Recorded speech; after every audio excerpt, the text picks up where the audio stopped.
La última parte es cuadrados, cubos, etc. O en otras palabras, potencias.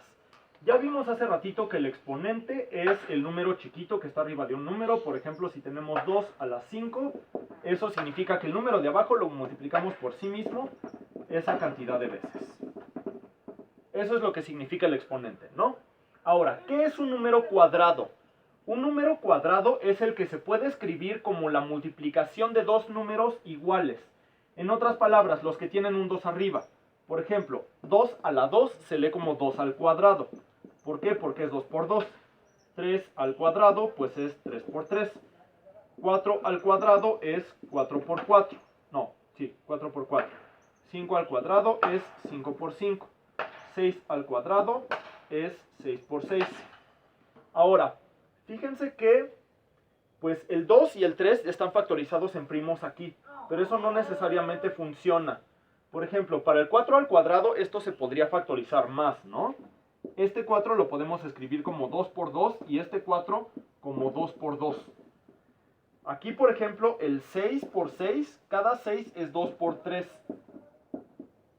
Entonces, pues si lo desarrollamos todo en primos, queda así. Entonces, la pregunta aquí va a ser cómo saber cuándo un número es un cuadrado a partir de sus exponentes, de sus factores primos. Por ejemplo, ¿qué pasa si tenemos un número que lo factorizamos en primos y queda de la siguiente manera? 2 a la 4 por 3 a la 6 por 5 a la 2. ¿Cómo podemos saber si ese número es un cuadrado o no? Pues esto para empezar podemos expandirlo si queremos, ¿no? 2 por 2 por 2 por 2 por 3 por 3 por 3 por 3 por 3 por 3 son 6 por 5 por 5. Esto es lo mismo que esto, es exactamente lo mismo. Entonces, para que sea un cuadrado, acuérdense que lo queremos ver como multiplicación de dos números iguales. Entonces, esto tendríamos que poder separarlo en dos paquetes exactamente iguales. Si se puede hacer eso, es un cuadrado, porque va a ser esto por esto y van a ser iguales. Si no se puede hacer, no es un cuadrado. Entonces, vamos a ver, tenemos aquí un 2, lo mandamos para el primer paréntesis. Este 2 lo mandamos para acá y este lo mandamos para acá. Queremos que esté todo parejo, por eso mandamos 1 y 1. 2, 2, los quitamos, ponemos otro acá y otro acá. Luego, 13 tenemos aquí una pareja, entonces mandamos uno de un lado y otro del otro lado. Luego tenemos otra pareja de 13, entonces también mandamos uno de un lado y otro del otro lado. Tenemos otra pareja más de 13, acá y acá. Y luego tenemos una pareja de 5, entonces va un 5 de un lado y un 5 del otro lado. Pues sí se pudo, ¿no? Sí pudimos separarlo en dos paquetes que son exactamente iguales. Esto multiplicado por lo mismo nos da este resultado. Entonces este sí es cuadrado. Ahora, el chiste es que eso se puede ver en realidad desde ver el número acá. Porque como lo que queremos es que se vayan la mitad de un lado y la mitad del otro lado, pues fíjense en estos numeritos. El 4 sí se puede partir a la mitad. Entonces de estos 4 doses que tenemos podemos mandar 2 acá y 2 acá. 13 tenemos en total 6. Pero 6 sí tiene mitad, la mitad de 6 es 3. Entonces podemos mandar 3 de un lado y 3 del otro lado. Este numerito de acá arriba, que es 2, también tiene mitad, que es 1. Entonces podemos mandar esa mitad, o sea, 1 acá y 1 acá. En otras palabras, un número es cuadrado si los exponentes de los factores primos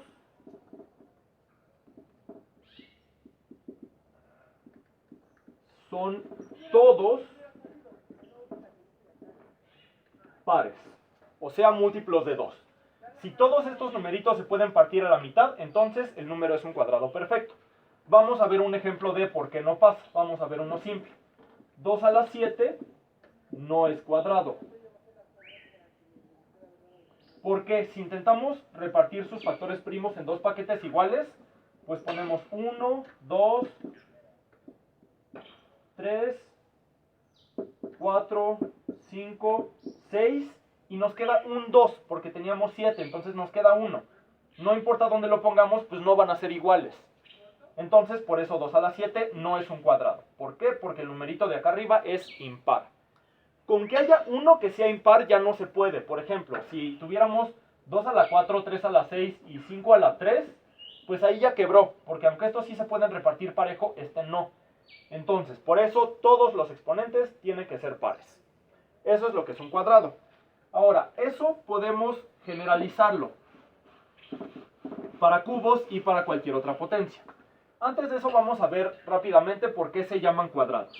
Se llaman cuadrados porque, por ejemplo, un número que es 6 por 6, podemos verlo como el área de un cuadrado que mide 6 de un lado y 6 del otro lado.